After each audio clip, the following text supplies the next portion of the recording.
Марзан аудио зүйлж байна.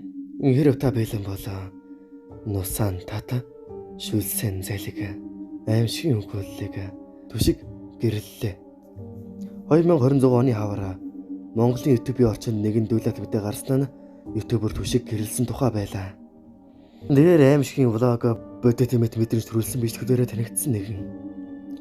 Дээрээр хошин мэдрэмж хурц сэтгэлдлээрээ олонний анхаарлыг татаж хэдийдээ 1 сая дагагчтай болж чадсан байв. Гэвч фэнүүд нэг зүйлийг анзаарсан. Түшиг гэрлснээс хойш бичлэгнүүд нь сүүлийн үеийн шиг хөвжилтэй, гэрэлтэй байсангүй. Дуун намуу дотоодод нь ямар нэгэн маргалдаан байгаа мэт. Ялангуяа түүний эхнэрийнхэн дүр камер дээр бараг л харагддаггүй. Ганц 2 удаа ард нь сүйдэрмэт өнгөрдөг нь хүмүүстэй сэжиг төрөөлөө. За, сан бацхан залуусаа. Би өнөөдөр нэг онцгой бичлэг хийнэ.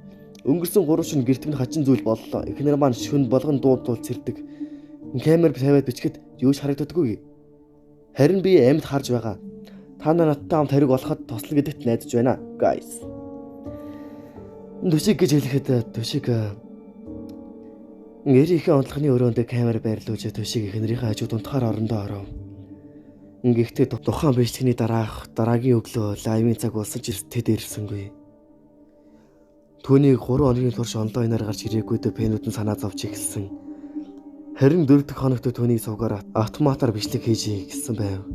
Гарчиг нь сүүлчийн бичлэг намайг битгий уучлаарай ингэж битсэн байлаа. Видео 35 минут үргэлжлэлийн эхэндээ түшиг маш ядарсан төрхтэй нүд нь улаасан хоолоо сөнгөцсөн байсан бөгөөд ийн ярив. Би их нэртэйгээ уулзсан.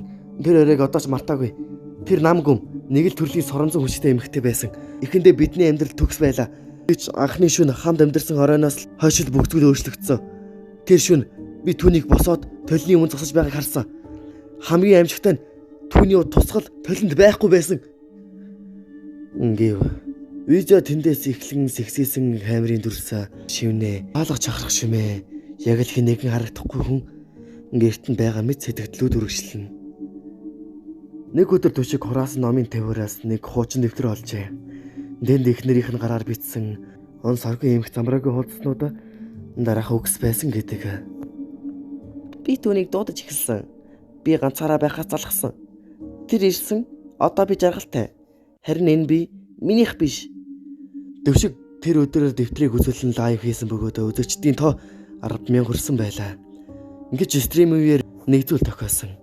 Камерын ард эхнэрийнхэн дүр айж мар харанхуй дуусчих ханан дээр нэг улаан бичиг гарч ирэв. Та нар дуудлага цуцалж чадахгүй ингэж битсэн байлаа. Энэ мөчөөс хойш түүний сувгийг бүх бичлэг автоматар устж эхэлсэн. Facebook, Instagram бүгд алга болсон. Бараг 2 сарын дараа хүмүүс түүнийг алга болсон гэж үзэв. Цагдаа нарын тайландаа тэмдэглэснээр гэртэн түшгийн биет байгаагүй. Ингивч өрөөний гот хуучны VIC камер ажиллаж байлаа. Хамгийн сүүлийн бичлэг нь 4 сарын 13-нд 4 цагт хийгдсэн. Камерын линз нь яг л нэгэн хүний нүүрлүү чиглэсэн байв. Нүд нь хоосон амаа ангааж нэмсэглсэн. Гэхдээ тэр эхнэр нь биш байлаа. Ширээн дээр нэг зурус байсан. Надад гэрлэлт хэрэггүй байсан. Тэр намайг авсан. Одоо би түүний харьяа. Гээд бичлэг төгсөв. 2027 он нэг шинэ YouTube цуваг гарч ирэв. Амьдралын суудал нэртэй. Бичлэг нь ердөө 1 минут. Зураг нь хэтэрхий муу чанартай. Харин дуу нь бол яг л түшгийн хоолойтой ижил байсан. Сүүлчийн бичлэг дээр дараах өгүүлбэр байсан. Тэр одоо миний нүдээр харж байгаа. Миний амаарч ярьж байгаа.